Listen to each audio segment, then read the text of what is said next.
कहानी की शुरुआत में हम मलेशिया के एक जेल को देखते हैं जहां हजारों की तादाद में खतरनाक कैदी भरे पड़े हैं और ये दुनिया का सबसे सिक्योर तरीन जेल है जहां से आज तक कोई भी कैदी फरार नहीं हो सका। क्योंकि एक तो यहाँ हर वक्त गार्ड्स कैदियों पर नजर तान कर खड़े होते हैं, जैसे ही कोई कैदी भागने की कोशिश करता है गार्ड्स उसे सीधा शूट करके मार देते हैं। और दूसरा, ये जेल समंदर के बीचों बीच बना है जहाँ अगर कोई कैदी जेल तोड़कर बाहर निकलता भी है तो आगे उसका रास्ता समंदर का पानी रोक देती है, क्योंकि पानी में उतरने के बाद खतरनाक शार्क उसे नोच कर खा जाएंगे। इसीलिए कोई भी कैदी यहाँ से भागने का सोचता तक नहीं। इसी बीच हम शहर में बिशप आर्थर नाम के एक आदमी को देखते हैं। बिशप कोई आम आदमी नहीं बल्कि वो एक कॉन्ट्रैक्ट किलर है जो पैसा लेकर लोगों का गेम बजाता है और अब भी वो एक आदमी को मारने की प्लानिंग कर रहा होता है। बिशप सबसे पहले एक कैदी की फोटो उठाता है जो जेल से फरार हो गया है और उस कैदी के चेहरे पर लूडो का टैटू बना हुआ था। और फिर बिशप अपने चेहरे पर भी उस कैदी की तरह नकली टैटू बनाता है, जिसके बाद वो अपना हुलिया उस कैदी की तरह बनाकर शहर के बीचों बीच पहुंच जाता है, जहां पुलिस बिशप के चेहरे पर टैटू देखकर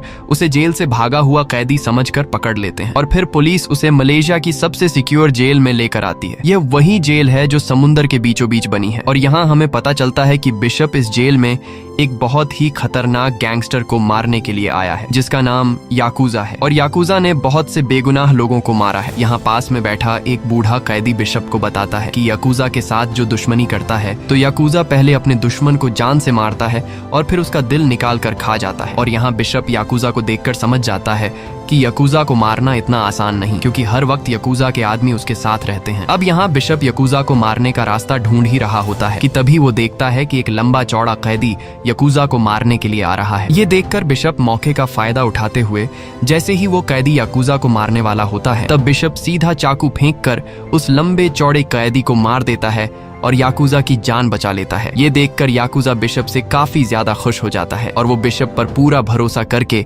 उसकी जान बचाने के लिए उसका शुक्रिया अदा करता है। साथ ही याकूजा बिशप को अपने साथ दोपहर का खाना खाने के लिए इनवाइट करता है और फिर दोपहर होते ही बिशप याकूजा के प्राइवेट अड्डे पर जाता है, जहां याकूजा बिशप को देखकर काफी खुश होता है और उसे अपना राइट हैंड बनने का काम ऑफर करता है। तब बिशप कहता है कि मैं पहले से ही काम पर हूं और मेरा काम है तुम जैसे लोगों को मारना। ये कहते ही बिशप याकूजा पर हमला कर देता है और उसका गला दबाकर उसे मार देता है, जिसके बाद बिशप जल्दी से याकूजा के खाने में जहरीला पाउडर मिला देता है ताकि लोगों को लगे कि याकूजा को बिशप ने नहीं मारा बल्कि वह जहरीला खाना खाने की वजह से मर गया। इसके बाद वह याकूजा की बॉडी को ऐसी पोजीशन में बिठा देता है जिससे बाहर खड़े याकूजा के गार्ड्स को लगता है कि हमारा बॉस भगवान की प्रार्थना कर रहा है। अब बिशप मौके का फायदा उठाते हुए जल्दी से बाहर आता है और बाहर जेल की दीवार के एक छोटे से सुरंग में बॉम्ब फिट कर देता है, जहां एक जोरदार ब्लास्ट से जेल की दीवार टूट जाती है। जिसके बाद वह जल्दी से दीवार में हुए सुरंग से बाहर आता है और फिर वह समुद्र के बीच मौजूद शार्क से बचने के लिए अपनी बॉडी पर क्रीम लगा देता है। लेकिन तभी जेल के गार्ड्स को पता चल जाता है कि बिशप जेल से भाग रहा है। पर इससे पहले कि गार्ड्स बिशप तक पहुंच पाते बिशप जल्दी से पानी में कूद जाता है और शार्क्स के बीच में से होते हुए एक बहुत ही बड़े गैंगस्टर को मारकर बिना कोई सुराख छोड़े दुनिया की सबसे सिक्योर जेल से फरार हो जाता है। इसके बाद बिशप सीधा ब्राजील पहुंचता है, जहां वो एक नई पहचान के साथ समंदर के किनारे एक बोट में रहने लगता है और बोट में रात गुजारने के बाद सुबह को वह बाहर निकलता है। लेकिन जाने से पहले वो मोबाइल फोन से अपने बोट में लगे बम को एक्टिव कर देता है ताकि कोई उसके बोट को चुरा न सके। इसके बाद वो सीधा एक होटल में पहुंचता है, जहां वो समंदर के किनारे वाली सीट पर बैठ जाता है। पर तभी एक खूबसूरत लड़की उसके सामने आकर बैठ जाती है और वो लड़की बिशप से कहती है कि मैं तुम्हें पिछले कई महीनों से ढूंढ रही हूँ और मैं जानती हूँ कि तुम कौन हो। तुम एक कॉन्ट्रैक्ट किलर हो जो लोगों को मारकर ऐसा नाटक रच देते हो जिससे लोगों को लगता है कि ये कोई मर्डर नहीं बल्कि एक एक्सीडेंट था। अब यहाँ वो लड़की मुद्दे की बात पर आते हुए बिशप से कहती है कि मैं जिस आदमी के लिए काम करती हूँ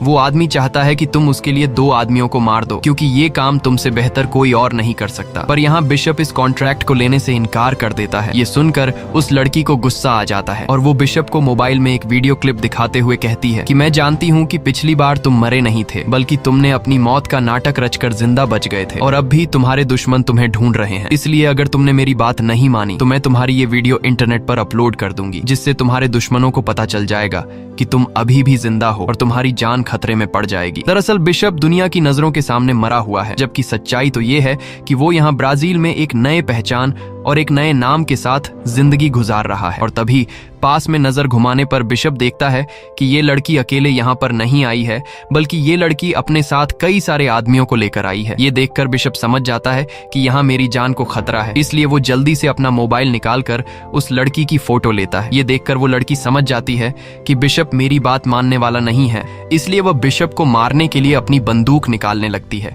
तब बिशप सामने रखे टेबल से उस लड़की पर हमला कर देता है। ये देखकर पास खड़े उस लड़की के साथ आए आदमी बिशप पर टूट पड़ते हैं, लेकिन यहाँ आर्थर एक एक करके कई सारे आदमियों को मार गिराता है। पर तभी सीसीटीवी स्क्रीन से बिशप देखता है कि मुझे मारने के लिए और कई सारे गुंडे आ रहे हैं। ये देखकर बिशप खुद को बचाते हुए जल्दी से एक स्काई ट्रेन के छत पर कूद जाता है। तब यहाँ वो गुंडे भी स्काई ट्रेन के अंदर चढ़ जाते हैं और बिशप को ढूंढने लगते हैं, लेकिन असल में बिशप तो स्काई ट्रेन के छत पर था और जल्द ही इस बात का उस लड़की को पता चल जाता है और फिर वो लड़की ऊपर छत पर गोलियां चलाने लगती है। तब यहाँ बिशप जल्दी से एक पैराग्लाइडर पर कूद जाता है और खुद को बचाकर इन लोगों से दूर चला जाता है। अब शाम को जब आर्थर अपनी बोट के पास जाता है तो वो कुछ दूरी से देखता है कि दो लोग उसकी बोट की चेकिंग ले रहे हैं। ये देखकर बिशप बोट के अंदर लगे बम को अपने मोबाइल से ब्लास्ट कर देता है, जिससे इसकी बोट जल जाती है और वो दो आदमी भी मारे जाते हैं। अब यहाँ बिशप समझ जाता है कि ब्राजील में लोगों को मेरी सच्चाई पता चल चुकी है, इसलिए मेरा यहाँ रुकना ठीक नहीं। और फिर वो सीधा एक पोर्ट में जाता है, जहाँ वो एक कंटेनर के अंदर जाकर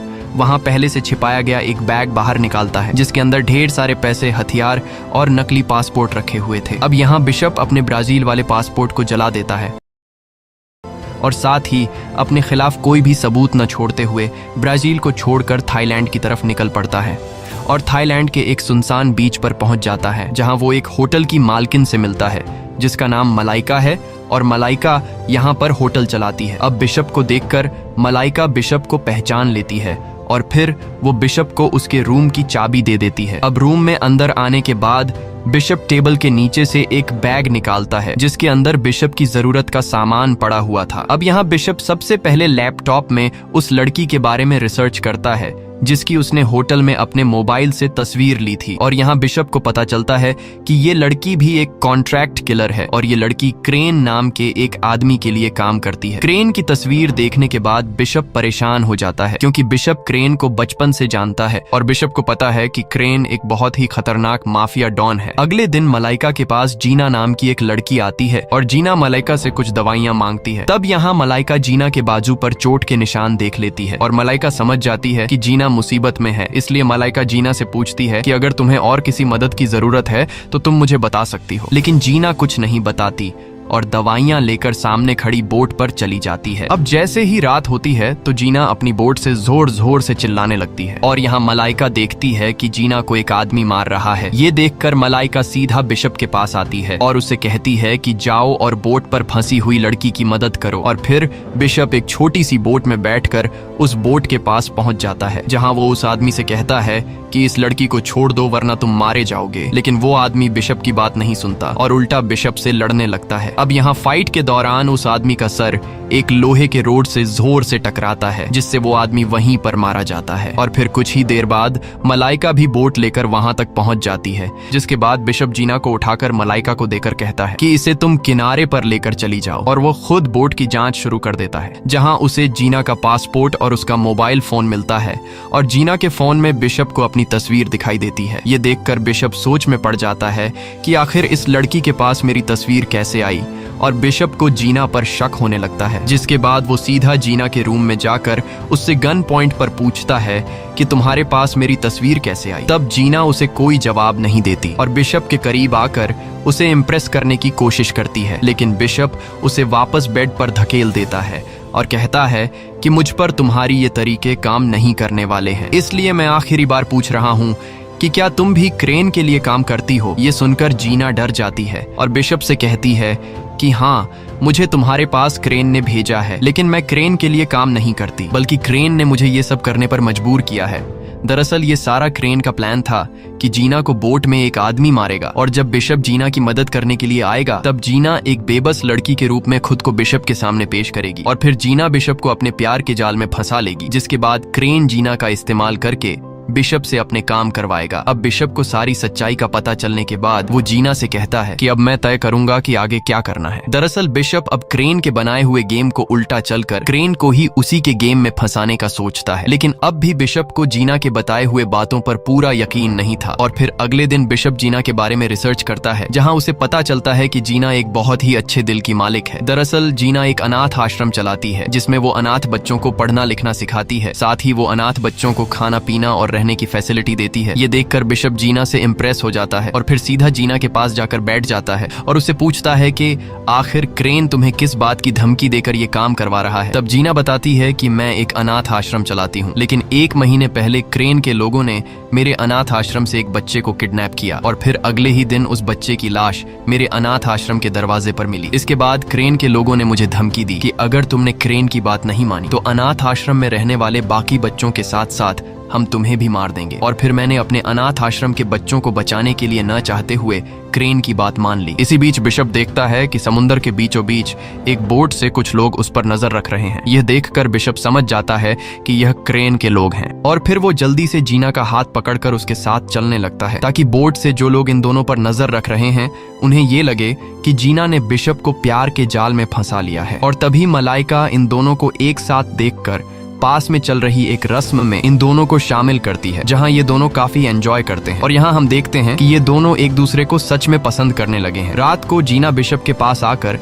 उससे माफी मांगती है और कहती है कि मैंने तुम्हें इस मुसीबत में डाल दिया है। तब बिशप कहता है कि कोई बात नहीं, मैं समझ सकता हूँ कि उन अनाथ बच्चों की जिंदगी को बचाना तुम्हारे लिए कितना जरूरी है, क्योंकि मैं भी बचपन में अनाथ रह चुका हूँ। और यहाँ बिशप जीना को क्रेन और खुद की पूरी सच्चाई बताता है कि मैं और क्रेन बचपन में एक ही अनाथ आश्रम में रहा करते थे। हम दोनों एक दूसरे के काफी अच्छे दोस्त थे, लेकिन फिर एक दिन हम दोनों को एक गैंगस्टर को बेच दिया गया और वो गैंगस्टर बच्चों को ट्रेन करके उनसे इलीगल काम करवाता था, मगर मुझे ये सब पसंद नहीं था। इसलिए एक दिन मौका पाते ही मैं उस गैंगस्टर से जान छुड़ाकर भाग गया, लेकिन मेरा दोस्त क्रेन मेरे साथ भाग नहीं पाया और वो भागते हुए पकड़ा गया, जिसके बाद गैंगस्टर ने मेरे भागने की वजह से क्रेन को इसका जिम्मेदार ठहराया और फिर गैंगस्टर ने क्रेन को बहुत ही बुरी तरह से मारा। बस उस दिन के बाद से क्रेन को मुझसे नफरत हुई और वो मेरा दुश्मन बन गया। इसके बाद बिशप जीना से कहता है कि तुम परेशान मत हो, मैं तुम्हें इस मुसीबत से जल्द ही निकाल दूंगा। और फिर यहाँ ये दोनों एक दूसरे को किस करते हैं। अगली सुबह बिशप देखता है कि थाईलैंड के कुछ पुलिस ऑफिसर बोट से हमारी तरफ आ रहे हैं, लेकिन करीब आते ही बिशप जान जाता है कि ये कोई पुलिस नहीं बल्कि क्रेन के आदमी है। इसलिए बिशप उन लोगों से लड़ने लगता है, लेकिन अब काफी देर हो चुकी थी, क्योंकि वो लोग जीना को पकड़कर बोट से ले जाते हैं और फिर ये लोग बिशप को भी पकड़ लेते हैं और सीधा बिशप को क्रेन के पास लेकर जाते हैं, जहां बिशप क्रेन से कहता है कि जीना को छोड़ दो। ये सुनकर क्रेन समझ जाता है कि बिशप अब जीना को पसंद करने लगा है, इसलिए वो बिशप से कहता है कि मैं जीना को छोड़ दूंगा, लेकिन बदले में तुम्हें 2 आदमियों को मारना होगा और उन 2 लोगों को तुम्हें इस तरीके से मारना है जिससे किसी को पता ना चल सके कि इनका मर्डर हुआ है, बल्कि लोगों को लगे कि ये सब एक एक्सीडेंट था। और मुझे पता है कि ये काम सिर्फ तुम ही कर सकते हो, लेकिन अगर तुमने मेरी बात नहीं मानी तो मैं तुम्हारे साथ साथ जीना और उसके अनाथ आश्रम के बच्चों को भी मार दूंगा। अब यहाँ बिशप के पास कोई दूसरा रास्ता न होने की वजह से वो क्रेन की बात मान जाता है, लेकिन इस काम को अंजाम देने से पहले बिशप क्रेन से कहता है कि मैं पहले जीना से वीडियो कॉल पर बात करना चाहता हूँ, ताकि मुझे पता चल सके कि जीना इस वक्त सही सलामत है। तब क्रेन बिशप की बात मान लेता है और फिर वीडियो कॉल के जरिए जीना की बिशप से बात करवाई जाती है, जिसके बाद बिशप को उसके टारगेट की फोटो दी जाती है, जिसका नाम कुक है। कुक एक बहुत ही बड़ा बिजनेसमैन है जिसके पास ढेर सारा पैसा है, लेकिन ये सारा पैसा कुक ने इलीगल कामों से कमाया है और खासकर कुक कम उम्र की लड़कियों को बेचने का धंधा करता है। जिसके बाद बिशप कुक के बारे में इंफॉर्मेशन निकालने लगता है और बिशप को पता चलता है कि इस आदमी के बहुत सारे दुश्मन हैं, जिस वजह से इस आदमी ने अपने पास ढेर सारे सिक्योरिटी गार्ड रखे हुए हैं। ये देखकर बिशप समझ जाता है कि इस आदमी को डायरेक्ट सामने से मारना बहुत ही मुश्किल है, इसलिए बिशप कोई दूसरा रास्ता निकालने लगता है। और फिर बिशप को पता चलता है कि ये आदमी ऑस्ट्रेलिया में रहता है, जहां ऑस्ट्रेलिया में उसका एक बहुत ही खूबसूरत पेंट हाउस है, जिसके छत के ऊपर शीशे का एक बड़ा स्विमिंग पूल बना हुआ है और वो स्विमिंग पूल बिल्डिंग से बाहर रोड की तरफ निकला हुआ है, जहां कुक अक्सर स्विमिंग करता है। ये पता चलते ही बिशप कुक को इसी स्विमिंग पूल में मारने के काम पर लग जाता है और फिर वो सबसे पहले उस बिल्डिंग का जायजा लेने के लिए एक बिजनेसमैन के तौर पर बिल्डिंग के मैनेजर से मिलता है और उससे कहता है कि मुझे इस बिल्डिंग में एक अपार्टमेंट खरीदना है। तब मैनेजर बिशप को बिल्डिंग की फैसिलिटीज बताने लगती है और यहाँ मौका देखते ही बिशप जल्दी से इस अपार्टमेंट की चाबी की फोटो ले लेता है ताकि वो इस तरह की नकली चाबी बना सके। जिसके बाद बिशप एक ऐसा केमिकल तैयार करता है जिसे शीशे में डालने के बाद शीशा टूट जाता है और फिर अगले ही दिन बिशप एक क्लीनर का रूप बनाकर उस बिल्डिंग में घुसता है, जहां वो सिक्योरिटी गार्ड की नजरों से बचते हुए पहले से बनाई गई नकली चाबी से नीचे के खाली अपार्टमेंट का दरवाजा खोलता है और खाली अपार्टमेंट में पहुंचने के बाद वो बिल्डिंग के बाहर का शीशा काटकर खुद के लिए ऊपर जाने का रास्ता बना देता है, जिसके बाद वो रस्सी के सहारे ऊपर बिल्डिंग पर चढ़ने लगता है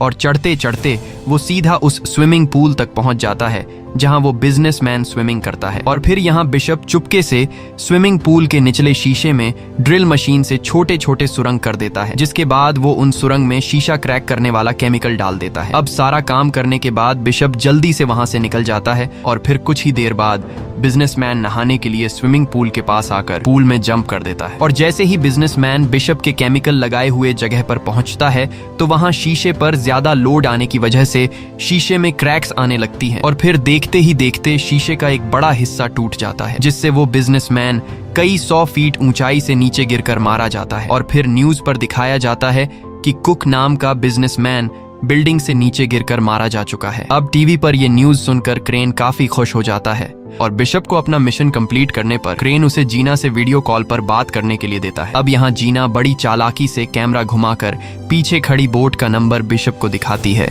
ताकि बिशप इस बोट का नंबर सर्च करके मुझे ढूंढ सके। और यहाँ बिशप बोट का नंबर नोट कर लेता है, जिसके बाद वो अपने लैपटॉप में उस बोट का नंबर टाइप करके बोट की लोकेशन निकाल लेता है और उसे पता चल जाता है कि जीना इस वक्त कहाँ पर है। जिसके बाद वो एक हेलीकॉप्टर को किराए पर लेकर सीधा उस जगह पर पहुंच जाता है। अब यहाँ क्रेन के लोग हेलीकॉप्टर को न देख पाए, इसके लिए बिशप हेलीकॉप्टर को बोट से कुछ दूरी पर ले जाकर ऊपर हेलीकॉप्टर से नीचे पानी में कूद जाता है और फिर वो तैरते हुए बोट पर पहुंच जाता है। लेकिन तभी क्रेन के लोग उसे देख लेते हैं, पर यहाँ बिशप एक एक करके कई गार्ड्स को शूट करके मार गिराता है और फिर आगे बढ़ते हुए उसे सामने जीना दिखाई देती है। लेकिन क्रेन के लोगों को पहले से पता था कि बिशप जीना की मदद करने के लिए जरूर आएगा, इसलिए क्रेन के लोग बिशप को पकड़ लेते हैं और फिर ये लोग बिशप को क्रेन के सामने लाते हैं, जहां क्रेन बिशप पर काफी गुस्सा करते हुए कहता है कि इस बार तुम्हारी इस गलती के लिए मैंने तुम्हें माफ कर दिया, लेकिन अगर दोबारा तुमने इस तरह की कोई हरकत की तो तुम जीना को हमेशा के लिए खो दोगे। अब यहाँ क्रेन बिशप को 24 घंटे का टाइम देते हुए कहता है कि तुम्हें अपने अगले टारगेट को 24 घंटे में खत्म करना होगा और फिर बिशप अपने अगले टारगेट के काम पर लग जाता है। और इस बार बिशप का टारगेट मैक्स नाम का एक वेपन डीलर है। अब यहाँ बिशप मैक्स के बारे में इंफॉर्मेशन निकालते हुए उसे पता चलता है कि मैक्स ने अपना घर एक पहाड़ के ऊपर बनाया है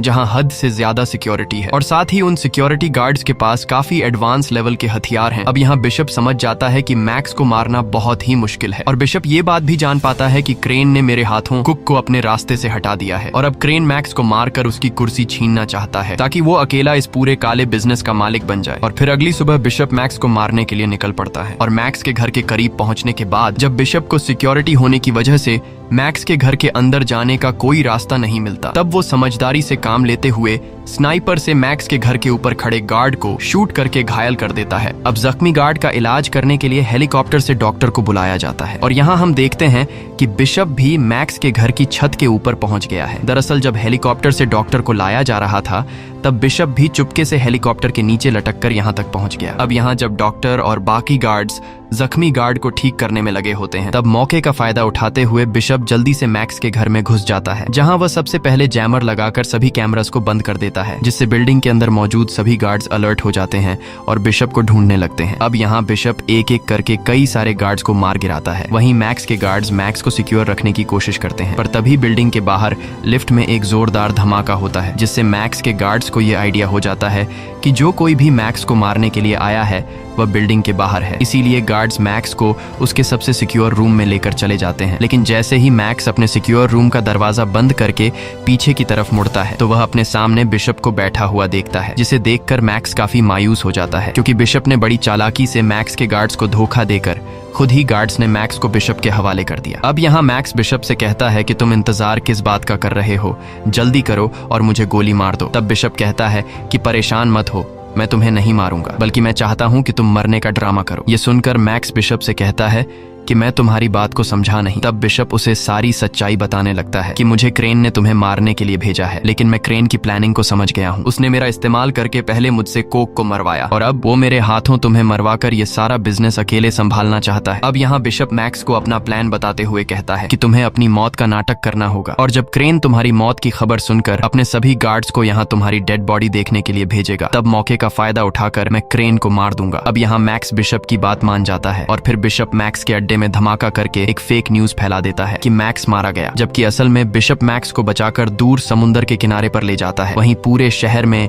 मैक्स की मौत की खबर आग की तरह फैल जाती है और यह खबर क्रेन भी सुन लेता है। मैक्स की मौत से क्रेन काफी खुश हो जाता है क्योंकि अब उसके बिजनेस में जो रुकावटें थीं वह सारी बिशप हटा चुका था। लेकिन क्रेन को अब भी पूरा यकीन नहीं था कि मैक्स मारा जा चुका है। अब कुछ देर बाद बिशप क्रेन को कॉल करता है और उसे कहता है कि मैंने अपना काम पूरा कर दिया है, इसलिए अब तुम जीना को आजाद कर दो। लेकिन क्रेन को मैक्स की मौत का अब भी पूरा यकीन नहीं था, इसलिए वो बिशप से कहता है कि मैं पहले मैक्स की डेड बॉडी देखना चाहता हूँ। तब बिशप क्रेन से कहता है कि अगर तुम्हें मेरी बात पर यकीन नहीं है तो तुम अपने आदमियों को मैक्स के अड्डे पर भेज दो जहाँ मैक्स की डेड बॉडी पड़ी हुई है। अब यहाँ क्रेन बेवकूफ बनकर अपने सभी गार्ड्स को मैक्स के अड्डे पर भेज देता है, जबकि अपने पास कुछ ही गार्ड्स को बचाकर रखता है। साथ ही क्रेन ने अपने गार्ड्स से ये भी कह दिया होता है कि मेरा रास्ता साफ हो चुका है, इसलिए तुम लोग बिशप को भी मार डालो। जबकि असल में बिशप ने पहले ही क्रेन के गार्ड्स के लिए जाल बिछा रखा होता है और जैसे ही गार्ड्स मैक्स के अड्डे पर पहुंचते हैं तब बिशप और मैक्स के लोग उन पर हमला कर देते हैं और क्रेन के सभी लोगों को मार डालते हैं। अब यहाँ बिशप समझ जाता है कि क्रेन अपनी बोट पर कुछ ही गार्ड्स के साथ अकेला मौजूद है, इसलिए अब क्रेन को मारना आसान है और फिर बिशप पानी में सीधा क्रेन की बोट की तरफ निकल पड़ता है। वहीं क्रेन भी बिशप की प्लानिंग को समझ चुका था, इसीलिए वह जीना को पकड़कर बिशप के खिलाफ चारे के तौर पर इस्तेमाल करता है। अब कुछ देर बाद बिशप क्रेन की बोट पर पहुंच जाता है और आते साथ ही वह क्रेन के एक आदमी को मार देता है, जिसके बाद वो बाकी गार्ड्स पर हमला करके उन्हें मार गिराता है। अब यहाँ क्रेन अपने एक गार्ड से जीना को वापस बोट के अंदर लाने को कहता है और जब गार्ड जीना को पकड़कर बोट के अंदर ला रहा होता है तब जीना उस गार्ड पर हमला कर देती है। लेकिन इस दौरान एक गोली जीना को लग जाती है, जिससे जीना बुरी तरह से घायल हो जाती है और फिर क्रेन आकर जीना को बोट के कैबिन के अंदर ले जाता है, जहां वह जल्दी से बोट के अंदर लगे बॉम्ब्स को एक्टिवेट कर देता है। और बॉम्ब एक्टिवेट करने के बाद क्रेन को पता था कि अब जल्द ही ये बोट ब्लास्ट होने वाला है, इसलिए क्रेन जीना को कैबिन के अंदर छोड़कर एक छोटी बोट से भागने की तैयारी करने लगता है। वहीं बिशप जीना तक पहुंच जाता है और यह दोनों एक दूसरे को गले लगाते हैं। अब यहाँ जीना बिशप को यह बात बता देती है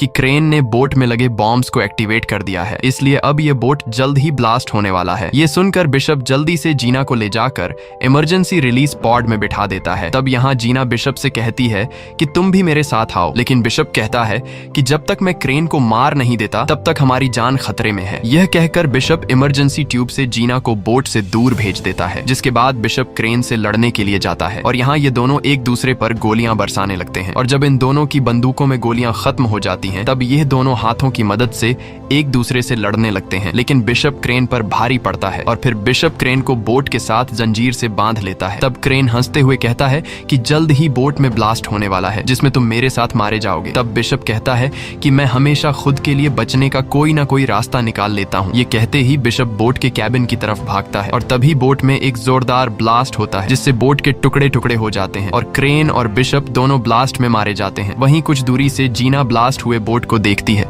जिसे देखकर वो काफी ज्यादा दुखी हो जाती है क्योंकि वो समझ गई थी कि बिशप मारा जा चुका है, इसलिए जीना रोने लगती है। अगले सीन में हम देखते हैं कि जीना वापस अपने अनाथ आश्रम में पहुंच गई है, जहां वह फिर से बच्चों की देखभाल करने लगती है। लेकिन अब जीना बिशप की मौत से काफी उदास रहने लगी है और हर वक्त बिशप को याद करती है। अब यहाँ जीना जब अनाथ बच्चों के साथ होती है तभी उसके सामने बिशप आकर खड़ा होता है, जिसे देखकर जीना को अपनी आंखों पर यकीन नहीं होता क्योंकि उसे लगा कि यह उसका कोई वहम है। पर जल्द ही जीना को एहसास हो जाता है कि यह सच में बिशप है और बिशप को जिंदा देखकर जीना काफी खुश हो जाती है। दरअसल बिशप ब्लास्ट में मरा ही नहीं था और मूवी के आखिर में हम मैक्स को देखते हैं जो ब्लास्ट हुए बोट पर रिसर्च कर रहा होता है। तभी उसे पता चलता है कि हर एक बोट के अंदर एक ऐसा लोहे का मजबूत टैंक होता है जिस पर ना तो बंदूक की गोली और ना ही बॉम्ब असर करता है। अब जब मैक्स इस मजबूत टैंक की वीडियो देखता है तो उसे पता चलता है कि बोट ब्लास्ट होने से पहले बिशप उस मजबूत टैंक में बैठ गया था, जिससे बिशप की जान बच गई। ये देखकर मैक्स मुस्कुराता है और बिशप की यह वीडियो डिलीट कर देता है ताकि बिशप दुनिया की नजरों में मरा हुआ साबित हो। इसी के साथ ये कहानी खत्म हो जाती है। अगर आपको ये वीडियो अच्छी लगी हो तो हमारे चैनल को सब्सक्राइब और वीडियो को लाइक जरूर कीजिएगा।